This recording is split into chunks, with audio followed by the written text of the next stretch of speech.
بسم الله والصلاة والسلام على رسول الله والحمد لله رب العالمين. أما بعد، السلام عليكم ورحمة الله تعالى وبركاته. كسر ولا جل كنا دعم أونلاين سيدا كل كسر ولا مقال عصب أو تحنين أوها أو ضبص على قسوة القلب أو نبحنا مجرى قسوة القلب وحاك شاكرني في هراء أعراض يمكن أسباب تقولنا إن شاء الله تعالى ويا وحكسة أو عرض لما الأركو waxba ka dambeeyo soo keentay marka sababta ka sheekeyn doona fiidiyogan waxa insha Allah ta'ala inta wax ka dambeeyo loo yeegi doono halka ka marin ku soo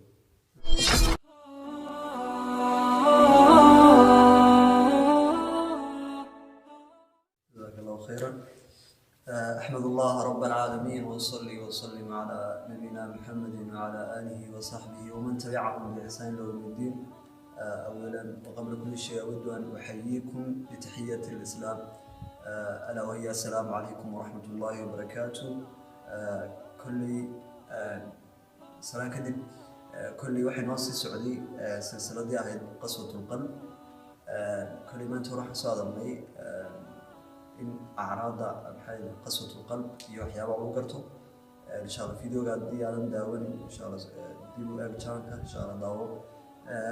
ما أنت هدول على ضحك هذا دون أسباب قسوة القلب. سيدا ونوصل شيخ عبد الرحمن وحكستو عرض لا ما وحكستو سايبتها مثله وحكانتي أسبابها كانتي سكميمون مركا سامبناي مركا لنا علاقة كذا حيصير عراضي وأسبابتنا وتسوي شيء مركا عرضي هاي عرض كاس ما محيدا أستانتاس وحكانتي سبابها كانت sidoo kale sababta marka laga hadlayo waxa calaaqo kala dhaxaysa sababtii cilaajka qofku hadduu sababta isku taxarijiyo inuu iska yareeyo ama iska wala masaxo waxay ka dhigan taasi in cilaajkii qayb ka mid ah uu leeyahay cilaajkii iyo sababtana inta ka dhaxaysa marka hadduu leeyahay afar waxaan insha Allah ka hadli doonaa afar qodob oo afar asbaaba oo keenta qaswatul qalb. قدر هو الريان دولار هذا وحوي كثرة المعاصي كثرة ارتكاب المعاصي والمحرمات سانبنا هاي قلبي قفكو بحرو باهي وحوي إن لجور هاي سان شركة نبوا جور هاي نو وقفكي هدية ومدح يرحمه وحلقيا بينه لو ما حنو كانوا حكلا كأنه لأنه مسكوت حرجي وتبرتر marka sidaan ugu maxay dadaalayna inaan uga sareema physical appearance qofku ka warhayo inuu la socdo inta waxa jirta qofka laba leeyahay laba maxay qayb waxa qaybta muuqata iyo qayb qarsoon baa jirta marka qofka inuu qaybta qarsoon oo ku jiro qalbigu waxa weeyaan waa hogaamiyaha dhammaan acdaada jirkooda هذا قف مركب قلبي يسوى يسنادو شركي سنت كلامه ولا ونكسران يسوي وشيء مركب قف كونه كور هيوي وحيابان حيل ديلا قلبي يسوق على حيابان ولاية مركب معصد وحي كتيران وحيابان ديلا قلبي قف هذا معصد بدن سمايو وح حيل قلبي يسا كو حرنا يسا نقطة سوداء لا يقلب برا نقطة وأسود برا نقطة قف كونه دبا أسود برا نقطة قلبي يسوع wax maxay xumaano haw arkayeen xumaantahay ma jirto wax wanaag oo arkayeen wanaag tahay ma jirto marka qalbigiisu wuxuu shaqeynaa in firas xidha ama al aks ku shaqeynaa wixii wanaagana wuxuu arkay xumaanana wanaag marka macaasida badan runtii waxa ay sabab tahay waxay keentaa in qofka qaswatul qalbi ku dhac marka qofku macaasi badan inuu sameeyo iyo muharramaadka ilaahay asmiyo inuu sameeyo runtii waa shay inuu qofku iska ilaaliyo waxayna keenaysaa in qaswatul qalbi ku dhaco marka insha Allah waxaan isku taxabjin doonaa inaan iska ilaalino wixii macaasi kullu qofku macsuum uu ku dhici karaa dambi laakiin dambiga waxa inaad markaaba ka soo noqoto oo istighfaar la timaado ayaa ku muhiim insha Allah. qodobka labaad ka doono waxa weeye al-qafla saanugnahay al-qafla waxa weeye qofkii oo moogan oo aan maxaydan warba ka hayn xaqaa'iqda sidoo jirto marka qofku haddii uu ghaflad ku dhacdo runtii waxa weeye waa daa aad u khatiir weyn waa xanuun ku dhaca qalbiga oo xoog u maxaydan khatar u leh marka runtii ghafladu waxay ka horjoogsanaysaa wanaag kastoo samayn lahayd inaad samayso waayo wixii de maba ogid baad ka moogantahay marka qofku inuu iska ilaaliyo waxyaabaha qaflada keena oo ay ka mid tahay inuu qofku haw warbaahna ama uu siinba maxay yihiin ahmiyadda xayaatada aanan dhammaanayne xayaatul aakhira marka qofku inuu isku taxarujiyo wixii qaflada iska ilaaliyo waxay ka mid tahay waxay taasi keenaysaa inuu cilaaj au helo soo kale qafladan khaasatan qafladuna waxay ku jirtaa sabab ka mid ah asbaabi qaswati alqalb qodobka saddexaad haddaan halkaa maxay yihiin qaflada ilaahay wuxuu yidhi laqad daara'na lijahannama kathiiran min aljinni wal-ins لهم قلوب لا يفقهون بها ولهم أعين لا يبصرون بها ولهم آذان لا يسمعون بها أولئك كالأنعام بل هم أضل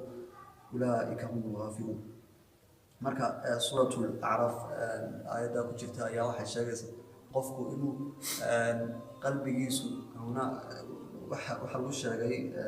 jahannama dadka kala in ay ka mid yihiin jin iyo insiba marka jin iyo insigaas waxa lagu sheegay waxyaabaha ay ku galeen waxa ka mid ah lahum quluub la yafqahuna biha quluub ayna wax ku fahmin walaw ma'yun la yubsiruna biha walaw ma'dan la yasma'una biha marka saddexdaas inuu qofku iska ilaaliyo saddexdaasna waxay u yihiin sabab ama ay keenaan alqafla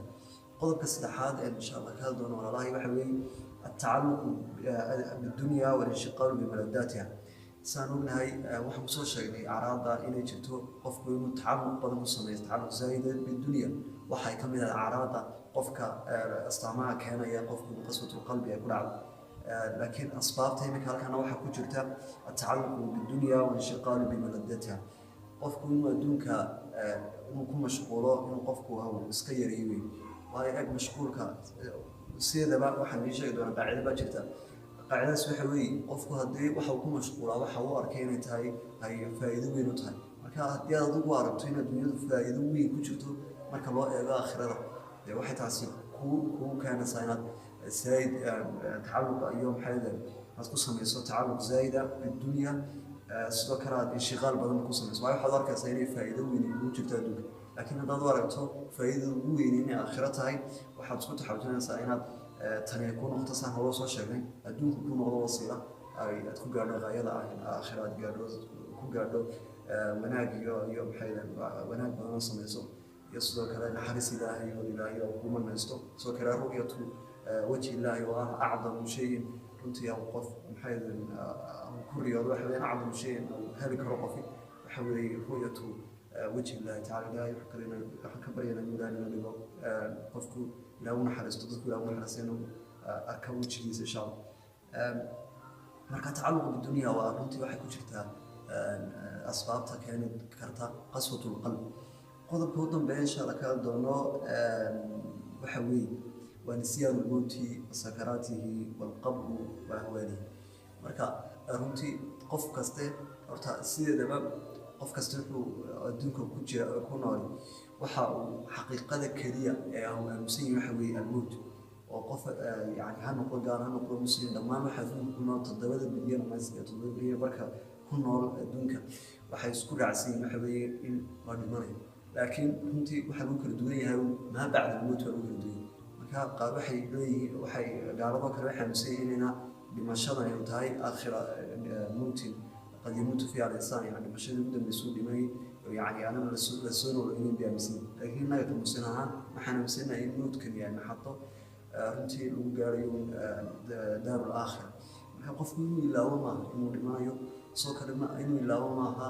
waxa ka dambeeya dhimashada waayo wad dhimatay waxa ka dambeeya dhimashada waxa ka dambeeya wixii camalad ku sameysay adduunka in laga jisaysiyo iyo naxariis rabbi baa ka dambaysa qofku inuu ilaawo maaha mood soo kale moodka waxa qofku ka horeysa waxa jirta sakaraad wala runtii sakaraadku waxa weeye waa nicmatu min inda rabbil alamin qofkii inta uu sakaraadka ku jiro haddii uu arko mutarsiyeeda la xataa sakaraadku nabi maxamed sallallahu alayhi khayru khalqillah kama maxay مدين سكرات كوي مركز سكرات كوي محنا حتى وصل سكرات كوي هرالي مركز أديكي محيدا أكن جوجا واحد أهم حاجة الإنسان أكون قرن قرن أكون رنتي إن هذه اللي ذا ما هي سكرات جود كهر ريموتك مركز هنا وعمر مركز تاع حصنات ويا تسوي كا إلى أن الإنسان قسوة القلب كل على هذا مركز تاع حصنات ويني موتشرو سواء كان موتك سكرات كهر ريو sidoo kale ahwaalu qabri qabrigu wuxuu leeyahay ahwaal ilaahay naga ilaaliyo ahwaashiisa oo ugu horeyso qofkeena maxaydan cadaabu lqabri maxaydan ilaahay nasal allah alcaafiyata insha allah qabriga markaa ahwaashiisa iyo sakaraadka iyo muudka qofku hadduu iska ilaawoba uuna xisaabta ugu jirin taas waxay ka dhigan tahay qaswatu qalbi ku hayso sabab bay markaa u tahay qaswatu qalbi ku hayso marka runtii inaan iska ilaalino weeye jazaakum allahu khayran insha allah marka afartaa qodob insha allah kasoo hadalnay باذن الله تعالى فرتا قضب اسكو تحرجنا ان شاء الله inaan sameyn doono insha allah markastana waxa qofku ay tahay meesha ay tahay inuu qofku haw geliyo waqtigiisa iyo ku mitido runtii waxa weeye waa meesha qalbiga qofku waxa laga yaabaa inuu ogeys sarayna maxaydan badanka daa iska yaama faqiirana ogeys sarayna quruxsanayn laakiin meesha laga quruxda dhabtii ay ka jirto waxa weeye qalbiga qofka hadduu qalbiga qurux badan yahay qurux u hadhay habeeratin jirto sidabana qofka bini'aadamkii daatadiisa ayuu yahay runtii uu yahay kariim yahay marka ilaahay wuxuu la karamna bini'aadam marka meesha la rabo in la ilaaliyo waa qalbiga ama maxay kule uga sarana waa la isku taxawujinaya way wanaagsan tahay inaad maxaydan waxyaabihii maxaydan ku sahlayeen caafimaadka aad insha allah ilaahay ku siinaad isku taxawujiso laakiin halka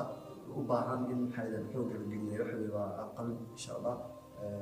maamaada wax kala doona insha allah cilaajka intaan soo gudbina aad wanaagsantiin sallallahu ala sayyidina muhammad alhamdulillah dad video ma sharaxtay naga ilo like waa khayr insha allah share gareey soo kala subscribe haddii aad ku cusub tahay channelka si ku soo gaadaan soo kala gambareelkana saar si ku soo gaadaan fiidiyada dambeeya insha allah jazakumullahu khayr wa salaamu alaykum